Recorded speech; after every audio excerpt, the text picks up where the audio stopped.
గుర్రాలు సూర్యుడికి, అందుకని 7 చిక్కుడుకాయలు. సమాన సైజులో 2 కావాలి.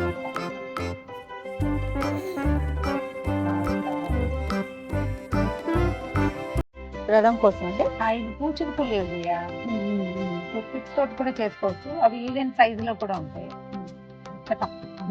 కాయలు ఇది కూడా ఇది ఎటు పెట్టామో దీన్ని కూడా అట్టే పెట్టుకోవాలి. గింజలోకి గుచ్చితే గట్టిగా ఉంటుంది. అవును, కండలో కాక.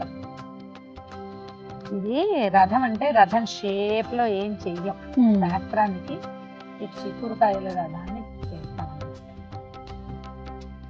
7కి లెక్క ఏంటమ్మ గారు? 7 గుర్రాలు ఆయన గుర్రాలని. సప్తాశ్వరథమారూఢం ప్రచండం కశ్యపాత్మజం.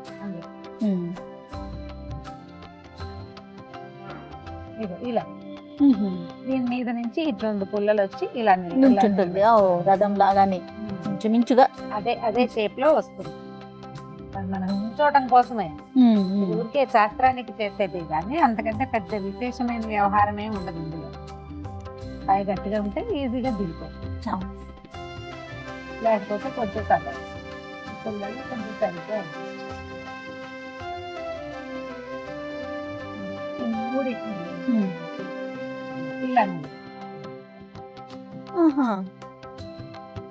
రథం గోపురం లాగా వస్తుంది. అదే అంతే. ఇంకా ఇందులో ఏవో పరమాద్భుతాలు ఏమి ఉండవు. అద్భుతంగా చేసే ప్రక్రియ ఇది ప్రక్రియ కాదు. రెండోది ఏంటంటే ఇది ఒక విధానం ప్రకారం మనం ఆయన్ని కూర్చోబెట్టాం. ఈ కింద ఏదైనా ఎత్తుగా పెట్టుకుంటే కరెక్ట్ గా కూర్చుంటుంది. మన దగ్గర సూర్య ప్రతిమ ఏదైనా ఉంటే పెట్టుకుంటాం చేయాలి. చాలా సాధారణంగా ఎవరి దగ్గర సూర్యుడి ప్రతిమలు అవి ఉండవు. అవును, మనం ఈ చిక్కుడుకాయల రథమే, నీకు చేత వచ్చినా చేత రాకపోయినా ఎలా ఉన్నా సరే ఇదే మన రథం అంతే. దీని మీదకే మనము ఇప్పుడు ఇక్కడే ఉన్నాడు కదా, మనం వెనకాలే సూర్యుడు ఉన్నాడు. ఆ వెనకాలన్న సూర్యనారాయణ మూర్తిని ఈ చిక్కుడుకాయల రథం మీదకి ఆహ్వానిస్తాం. ఇక్కడికి రానైనా అని చెప్పి చక్కగా దీన్ని అలంకరించుకోవటమే రథాన్ని. ఇంకా పువ్వులు పెట్టి పువ్వులతోటి ఏం చేసినా చెయ్యొచ్చు. మనం బ్యూటిఫికేషన్ కోసం చేయట్లేదు, జస్ట్ విధానం చెప్పుకుంటున్నాం అంతే. మనం ఏదైనా అలంకారాలు చేసి అలా వీడియోలు తీసేటప్పుడు మనం ఏటా చేసినా చేయకపోయినా బోల్డ్ అని వేషాలు వేస్తాం. అదేం వేయట్లేదు. ఒక చిన్న పసుపు వినాయకుడి కనుక చేసి పెట్టుకుంటే, అంటే ఏది ప్రతిమా విశేషం లేదని మనకు ఇది లేకుండా పసుపుతోటి ఒక చిన్న వినాయకుడిని తీసుకుంటే గౌరీదేవిని కానీ చేస్తే సరిపోతుంది. మన దగ్గర ఈ అరసవేల సూర్యనారాయణ మూర్తిది ఏదైనా ప్రతిమా విశేషం అలా ఉన్నాయనుకో అవి కూడా పెట్టుకోవచ్చు. తర్వాత ఈ కోణార్క సూర్యుడు అలా ఉంటాడు మన దగ్గర, కొంతమంది ఇళ్లలో ఉంటాడు కదా. అవునండి, అప్పుడు కూడా పెట్టుకోవచ్చు. చిన్న గౌరీ అదే ఇప్పుడు హరిద్రాబింబంలోనే అంటే పసుపు ముద్దకే మనం సూర్యుడిని పిలుస్తాం అన్నమాట. అందులో దీపానికి కూడా చిన్న అలంకారం చేద్దాం. మనం ఇట్లా వాకిట్లో చేసుకునేటప్పుడు నిలువు ఒత్తి కనుక వేస్తే ఇట్లా ఇది కొండెక్కకుండా ఉంటుంది. పక్కకు పెట్టిన ఒత్తి పడిపోతుంది, అంటే వెళ్ళిపోవచ్చు కానీ గాలికి నిలువు ఒత్తి నుంచుంటుంది అనమాట.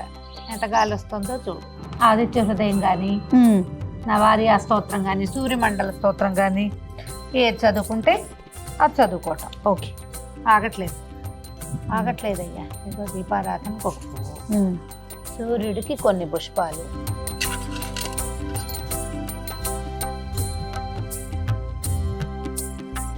సర్వదా జయమంగళం తదేవ లగ్నం సుదినం తదేవ తారాబలం చంద్రబలం తదేవ విద్యాబలం దైవబలం తదేవ లక్ష్మీపతే తేంగ్రేగం స్మరామి గురుర్బ్రహ్మ గురుర్విష్ణు గురుదేవో మహేశ్వర గురు సాక్షాత్ పరబ్రహ్మ తస్మై శ్రీ గురవే నమః.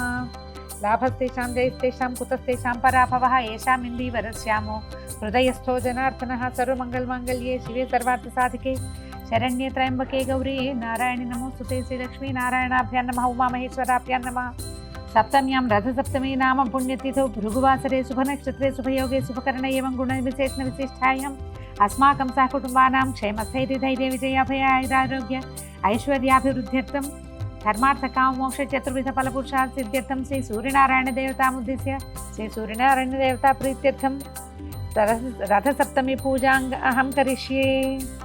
రథంగా కలశారాధన కలిసి ఏదో చేస్తాము. కలశాలు ముఖాలు విష్ణువులు అన్ని చేసేసినట్టే ఇదిగో నీళ్ళున్నాయి కాబట్టి స్నానం పెట్టుకో జయ. జయ సదా సవితృమండల మధ్యవర్తి నారాయణ సరసి జాతన సన్నివిష్ట కేయూరవాన్ మకర కుండలవాన్ కిరీటి హారి హిరణ్మయవ పుత్రుత శంఖ చక్ర. సూర్యుడికి 12 నామాలు ఉన్నాయి. ద్వాదశ నామావళి చెప్తారు. ఈ నెల రోజులు కూడా చదువుకోవచ్చు. మిత్రాయ నమః, రవయే నమః అని చెప్తారు. ఈ 12 నామాలు ఒక మాట చదువుకోవటం. తర్వాత ఇప్పుడు మనం పాయసం పక్కన దగ్గర పెట్టుకున్నాం కదా. అవునండి. దీన్ని మనకి చిక్కుడాకులు కనుక దొరికితే ఒక పళ్ళెంలో చిక్కుడాకులు పరిచి అందులో పెట్టుకోవటమా? అందులో పెట్టి నివేదన చేసేస్తాం అన్నమాట. ఈ సీజన్ వచ్చేసరికల్లా చిక్కుడాకులు ఒక రకంగా అవుతాయి జబ్బుగా. అవును రమ్మగారు, ఎక్కడ చూసినా ఇలానే కనిపిస్తా ఉన్నాయండి. 5 ఆకుల్లో పెడతాం జయ, 7 ఆకుల్లో పెట్టుకుంటాము అట్లా అన్నమాట.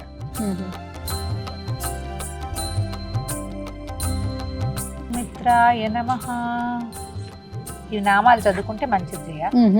ఓం రవయే నమః, ఓం సూర్యాయ నమః, ఓం భానవే నమః, ఓం ఖగాయ నమః, ఓం పూష్ణే నమః, ఓం హిరణ్యగర్భాయ నమః, ఓం వరీచయే నమః, ఓం ఆదిత్యాయ నమః, ఓం సవిత్రే నమః, ఓం అర్కాయ నమః, ఓం భాస్కరాయ నమః. మనం ఏదైనా పళ్ళు అవి పెట్టదలుచుకుంటే అవి, కొబ్బరికాయ కొడితే అది. నిజానికి ఇవన్నీ ఊరికే మనం చేస్తున్నాం కానీ పాయసమే ముఖ్య నివేదన. ఓం భూర్భువస్సువర్యేణం భర్గో దేవస్య ధియో యో నః ప్రచోదయాత్ తాపో జ్యోతిరసమృత బ్రహ్మ భూర్భువస్సువరం తత్వం తత్వేన పరిచించామి అమృతమస్తు అమృతోపస్తరణమసి. ఓం ప్రాణాయ స్వాహ, ఓం ఉపానాయ స్వాహ, ఓం యానాయ స్వాహ, ఉదానాయ స్వాహ, సమానాయ స్వాహ. భాస్కరాయ నమః తాంబూలం సమర్పయామి. ఓం ఆదిత్యాయ నమః ఆనందకర్పూర నీరాజనం దర్శయామి. శ్రేష్టాంతాయ కళ్యాణిదే నిత్యర్పినామ శ్రీ వెంకట నివాసాయ శ్రీనివాసాయ మంగళం మంగళాశాసన పదై మదాశాది పురోగమై సర్వైశ్చ పూర్వైరాచార్యై సత్కృతాయాస్తు మంగళం. రథసప్తమి పూజా విధానం అంటే ఏదో విశేషంగా చేయాలనుకోవద్దు. పాయసం చేయటం చాలా ముఖ్యం. పొంగే పాలల్లో బియ్యం వేసి పాయసాన్నం వండటం, కొంచెం సూర్యబింబం కనపడే చోట ఒకసారి నమస్కారం చేసుకుని నివేదన చేయటమే. చిక్కుడుకాయలు రథం చేసుకుంటామా, చిక్కుడాకులు దొరుకుతాయా, వాటికంటే మన లోపల ఆస్థ చాలా ముఖ్యం. ఇంత వివరంగా నేనేం పెద్ద వివరంగా చేయలేదు, ఒక మాదిరిగా చేస్తాం. ఇంత మాత్రం చేసినా సరే మనకి లోపల ఉండటం, పగలు భోజనం చేసి సాయంకాలం ఉపవాసం చేయటమే దీని లక్షణం అన్నమాట. ఇదిగో మన చిక్కుడాకుల్లో ప్రసాదం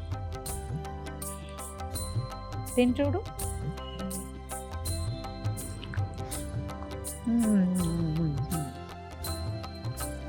కుంపట్లో చేసిన ప్రసాదం.